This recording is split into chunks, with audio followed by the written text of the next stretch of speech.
Eh bien qu'il y a là toute une série de mécanismes de résistance qui ne sont plus des résistances issues de l'action politique, hein, issues encore une fois même pas de l'action syndicale. Les syndicats et les partis ne font que suivre les processus d'effervescence qui existent en France et un peu partout d'ailleurs, hein, je dis en France, mais on peut le trouver à bien d'autres endroits, et qui montrent bien, hein, reprenons ce concept de Durkheim, qu'il y a une effervescence structurelle actuellement et que c'est à partir de cette effervescence qu'il y aura une renaissance. Voilà, quand il y a une décadence, puisque c'est la décadence pour moi de la modernité, cela en appelle à la renaissance de ce que, faute de mieux, j'appelle la post-modernité.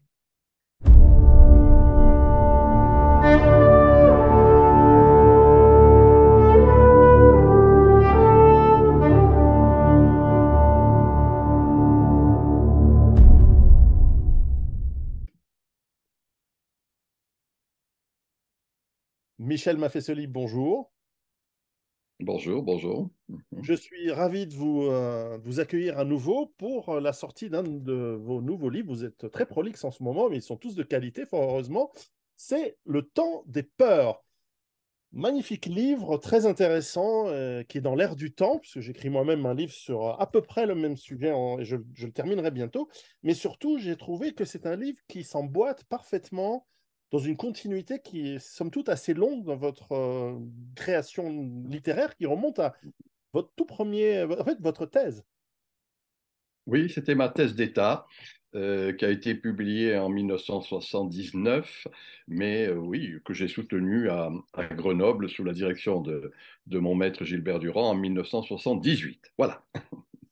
Et donc, Et cette thèse d'État, c'était sur la violence totalitaire. exactement. Et de la violence totalitaire est passé. Je ne sais pas si vous avez également cette impression, mais il me semble, en lisant entre les lignes, que nous avons vécu, vous plus encore que moi, mais nos deux générations ont vécu un monde où on essayait de nous dire n'ayez pas peur, consommez.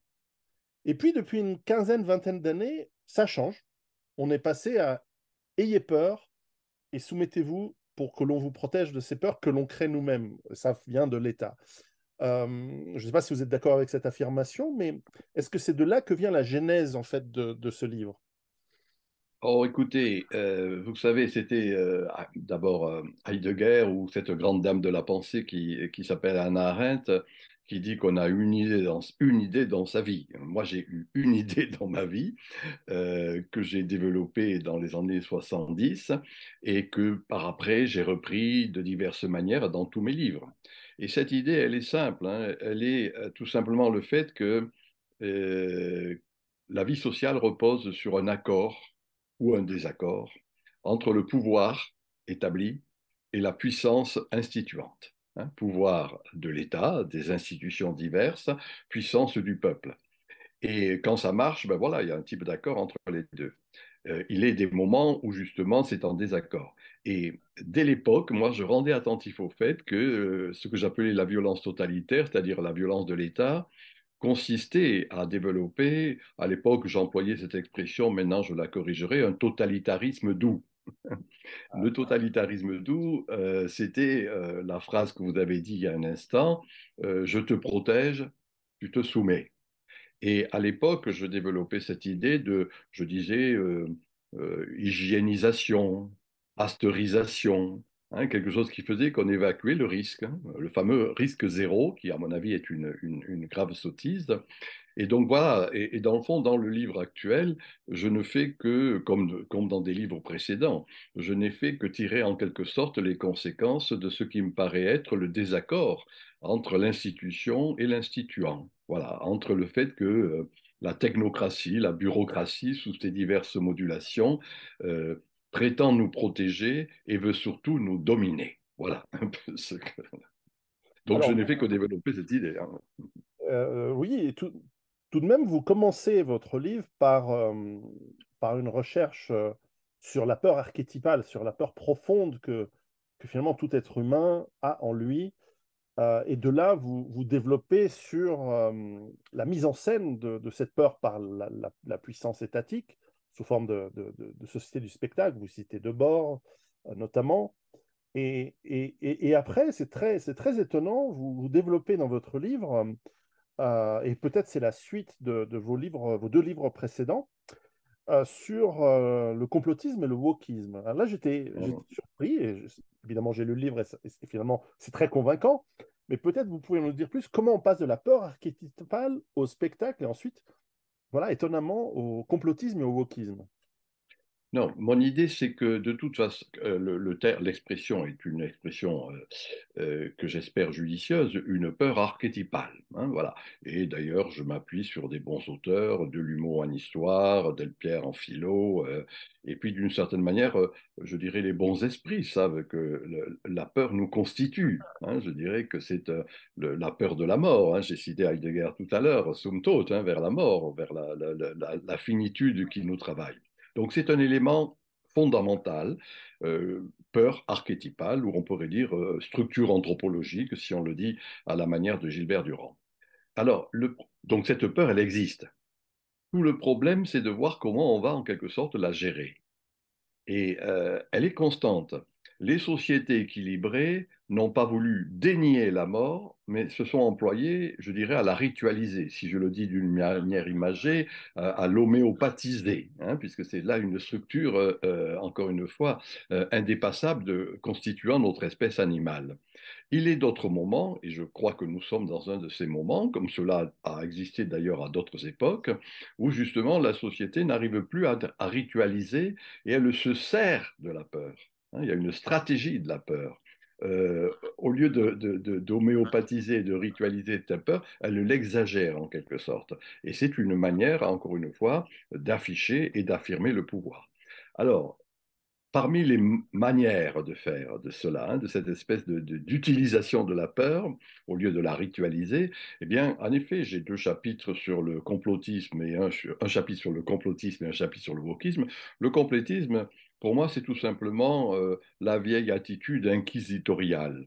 Hein, c'est-à-dire, dans le fond, dès le moment où on ne pense pas droit, hein, eh bien, on fait du complot. Hein. Il faut répéter en quelque sorte les leçons qui ont été dites, c'est la novlangue, hein, un peu à la manière d'Orwell. Et ce qui était au Moyen Âge l'attitude des inquisiteurs. Voilà. Et là, actuellement, dès le moment où on pose des questions, tout simplement, hein, eh bien, on devient un complotiste. Je rappelle que quand Aristote, justement, montre ce qu'est la différence entre la pensée et l'opinion, la doxa, l'opinion commune, il dit ben, le propre de la vraie pensée, c'est-à-dire la philosophie pour lui, eh bien, c'est de savoir poser les questions. Hein. La formule en grec est kalos apoiorestai, c'est-à-dire poser bellement des apories. Et c'est ça la pensée. Or, actuellement, on nous interdit de penser d'une certaine manière. On nous interdit de poser des questions. Tout simplement, on a une pseudo-réponse ou des pseudo-réponses qui sont données par les pouvoirs établis. Donc voilà en quel sens, premièrement, le complotisme. Le wokisme, ma position me vaut déjà beaucoup de critiques de la part de mes chers collègues universitaires et journalistes en général d'ailleurs. J'essaie de montrer que le wokisme n'est que la fine pointe de la philosophie des Lumières. Hein. C'est-à-dire que la philosophie des Lumières, c'était l'universalisme. Là, actuellement, on va universaliser une particularité, hein, le genre, la peau, le sexe, etc. Voilà. Donc c'est en ce sens que je dis, moi, tout simplement, dans le chapitre sur le complotisme et un chapitre sur le wokisme, voilà des manières, en quelque sorte, d'alimenter la peur. Hein. Au lieu, encore une fois, si je me suis bien fait comprendre, de la gérer, de la ritualiser, on l'exagère, en quelque sorte. Et là, les deux exemples que je viens de dire en sont des manifestations. Alors, à la suite de cela, dans votre livre, vous reprenez en fait la suite également de d'autres livres précédents, je pense notamment au Temps des tribus, et vous semblez indiquer qu'il y a une tendance, et j'abonde dans ce que vous écrivez, à, à ce que beaucoup de gens qui sont soit on peut les appeler éveillés ou complotistes ou simplement qui réfléchissent par eux-mêmes en tant que libres penseurs, à finalement à se recroqueviller entre eux, de faire sécession, de quitter un petit peu cette société ou en tout cas de s'associer en tribu, de manière à trouver du sens, à trouver aussi quand un monde devient fou, on cherche aussi de la santé mentale autour de nous. C'est un bien très précieux aujourd'hui, la santé mentale, il me semble. On retrouve des éléments de votre livre Le temps des tribus. Bah, disons que moi, je suis pas, de ce point de vue, je ne suis pas pessimiste, hein. En France en particulier, il y a une sinistrose ou une collapsologie ambiante, si je puis dire ainsi. Moi, je considère que réseaux sociaux aidants, blogs, forums de discussion, bien du coup se crée en effet, et je reprends là en effet un de mes dadas théoriques, le tribalisme, hein, c'est-à-dire la constitution de petites communautés où on peut échanger. Alors voilà, bien sûr que les mainstream, comme l'on dit, hein, cette élite médiatico-politique, hein, où il y a une endogamie entre eux, ça couche ensemble, pour le dire un peu simplement, eh bien, d'une Clairement. certaine manière, reste bien évidemment sur encore une fois, des dogmes qu'on ne peut pas remettre en question. Mais il se trouve, si vous voulez, que de plus en plus, et moi je vois les débats que j'ai, les sollicitations qui me sont faites pour faire des conférences ici ou là, montrent que au-delà de ce dogmatisme dominant, encore une fois, hein, et officiel, il y a, je dirais, un grouillement intellectuel, hein, un fourmillement théorique. Réseaux sociaux aidants, hein, forums de discussion, encore une fois, et c'est là où il y a lieu d'y être attentif parce que, de mon point de vue, est en train de préparer ces réseaux-là, se préparent d'une certaine manière un sursaut. Hein. Dans un livre précédent que j'ai appelé l'ère des soulèvements, je rendais attentif au fait que de diverses manières, on a actuellement toute une série d'indices, insurrections, révoltes, soulèvements divers, et ils sont non négligeables. Voilà, en quel sens, moi, je considère qu'il y a lieu d'être attentif à ce processus, je dirais, de révolte contre l'imposition médiatico-politique. Alors, effectivement, et dans ce risque de révolte, d'insurrection, on peut l'appeler comme on veut, eh bien, les États, en tout cas, et leurs propriétaires, semblent être très au fait et craindre ce genre de soulèvement, et ils font tout, évidemment, pour maintenir leur pouvoir.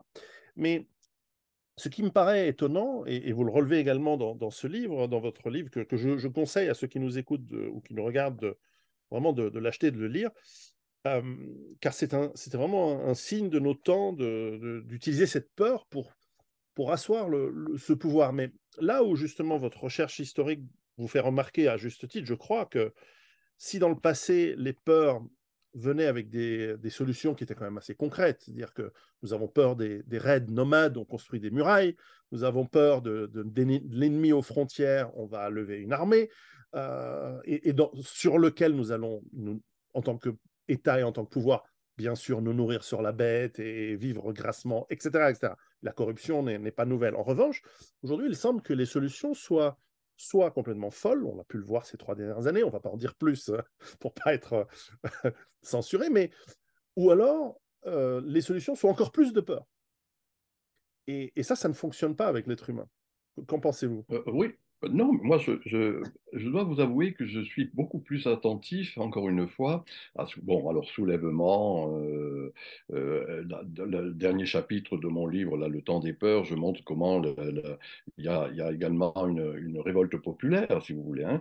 Quelque chose qui fait que, oh, vous voyez comment dire, ce que représente le pouvoir, son aspect dogmatique, l'imposition qui fut l'imposition du masque, des gestes barrières, du confinement, du couvre-feu. Enfin, on a eu des quantités d'expressions de cet ordre qui commencent maintenant à être remises en question quand même assez, je ne dirais pas largement, mais d'une manière constante et pas négligeable. Eh bien, cela représente dans le fond, comment dire cela?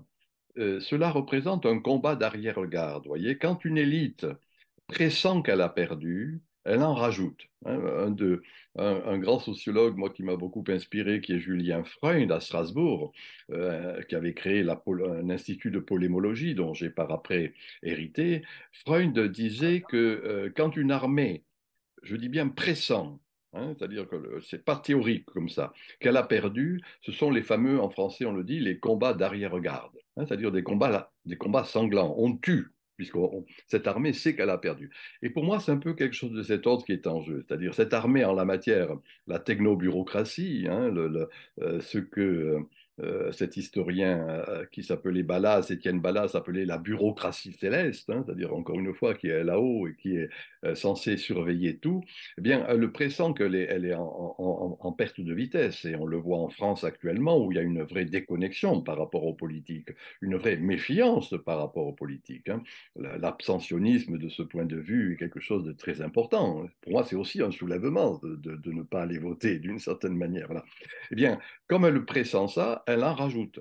Mais en même temps, ce n'est qu'un combat d'arrière-garde, hein. C'est un peu comme ce que je disais tout à l'heure sur le wokisme, hein. C'est-à-dire que c'est là, c'est réel, on en voit les formes d'imposition très fortes de cette technobureaucratie, et en même temps, il y a tout un mécanisme de ruse, hein, de duplicité, hein, cause toujours tu m'intéresses, hein, si on le dit au travers de formules assez, hein, ça rentre d'un côté, ça sort de l'autre, enfin, etc. Et on voit bien au niveau de la vie quotidienne, parce que la vie quotidienne, c'est là que, dans le fond, se fait la vraie vie, si je puis dire. Eh bien Mhm. qu'il y a là toute une série de mécanismes de résistance qui ne sont plus des résistances issues de l'action politique, hein, issues encore une fois même pas de l'action syndicale. Les syndicats et les partis ne font que suivre les processus d'effervescence qui existent en France, et un peu partout d'ailleurs, hein, je dis en France, mais on peut le trouver à bien d'autres endroits, et qui montrent bien, hein, reprenons ce concept de Durkheim, qu'il y a une effervescence structurelle actuellement, et que c'est à partir de cette effervescence qu'il y aura une renaissance. Voilà, quand il y a une décadence, puisque c'est la décadence pour moi de la modernité, cela en appelle à la renaissance de ce que, faute de mieux, j'appelle la post-modernité. Vous concluez ce livre par effectivement de l'optimisme, comme vous venez de le dire. Euh, Faut-il être optimiste quand même avec méfiance et prudence, ou nous pouvons vraiment être rassurés que ça va bien se passer parce que votre éminent collègue René Girard parlait aussi du bouc émissaire. Et n'y a-t-il pas un risque que nous autres complotistes, si on nous inclut là-dedans, et on est tous le complotiste de quelqu'un d'autre de toute façon, n'y a-t-il pas le risque que nous soyons non pas les dindons de la farce, mais le bouc émissaire que l'on va cuisiner en côtelettes pour, euh, pour justement essayer de nettoyer ce système qui est aujourd'hui en perdition totale? Oui, non, ben, moi je ne peux pas jouer au prophète, hein, encore une fois, c'est pas mon métier.